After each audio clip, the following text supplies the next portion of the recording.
Iran के खिलाफ जिस जंग को इजराइल निर्णायक मोड़ तक पहुंचाना चाहता था, क्या उसका अंत अब अमेरिका की डील से होने जा रहा है? क्या डोनाल्ड ट्रंप ने ऐसा कदम उठाया है जिसने प्रधानमंत्री बेंजामिन नेतन्याहू की पूरी रणनीति को झटका दे दिया है? अमेरिकी मीडिया रिपोर्ट्स में किए गए दावों ने पश्चिम एशिया की राजनीति में नई हलचल पैदा कर दी है।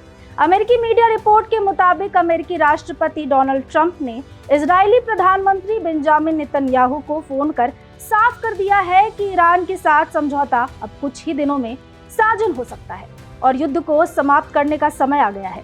रिपोर्ट में दावा किया गया है कि ट्रंप ने नेतन्याहू से कहा कि यही समझौता है, यह एक शानदार डील है और अब युद्ध खत्म करने का वक्त है।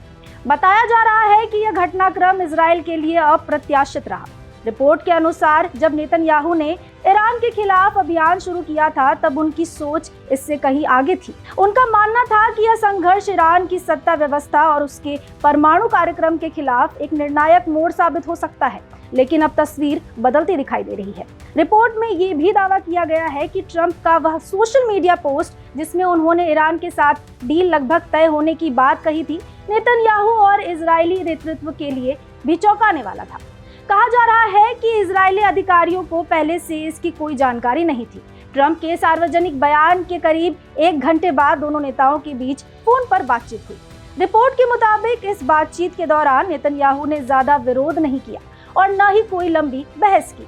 अमेरिकी अधिकारियों का मानना है कि इजरायली नेतृत्व को यह समझ आ गया है कि अब इस समझौते को रोक पाना संभव नहीं है। अब सवाल है कि इजराइल की चिंता क्या है।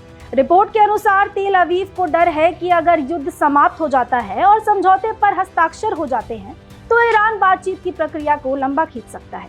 इसी दौरान तेल निर्यात और आर्थिक राहत के जरिए वह खुद को दोबारा मजबूत करने की स्थिति में आ सकता है। इजराइल को ये भी आशंका है कि लेबनान में संभावित युद्ध विराम की स्थिति में हिजबुल्लाह के खिलाफ उसकी सैन्य कार्रवाई सीमित हो सकती है। इतना ही नहीं, रिपोर्ट में कहा गया है कि भविष्य में किसी भी बड़े सैन्य कदम से पहले इजराइल को वॉशिंगटन की राय और मंजूरी का इंतजार करना पड़ सकता है। रिपोर्ट ये भी दावा करती है कि सप्ताह की शुरुआत में नेतन्याहू ईरान के ऊर्जा और बुनियादी ढांचे से जुड़े ठिकानों पर बड़े हमलों की तैयारी कर चुके थे, लेकिन आखिरी समय में ट्रंप ने उन्हें ऐसा करने से रोक दिया।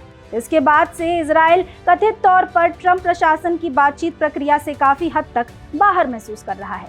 अगर ये दावे सही साबित होते हैं तो पश्चिम एशिया की इस जंग का अंत युद्ध के मैदान में नहीं बल्कि बातचीत की मेज पर लिखा जा सकता है। और तब सबसे बड़ा सवाल यही होगा कि क्या ट्रंप की डील ईरान के लिए राहत और इजराइल के लिए नई रणनीतिक चुनौती बनकर उभरेगा। फिलहाल इस जानकारी में इतना ही। ऐसी तमाम खबरों के लिए देखते रहिए भारत एक्सप्रेस।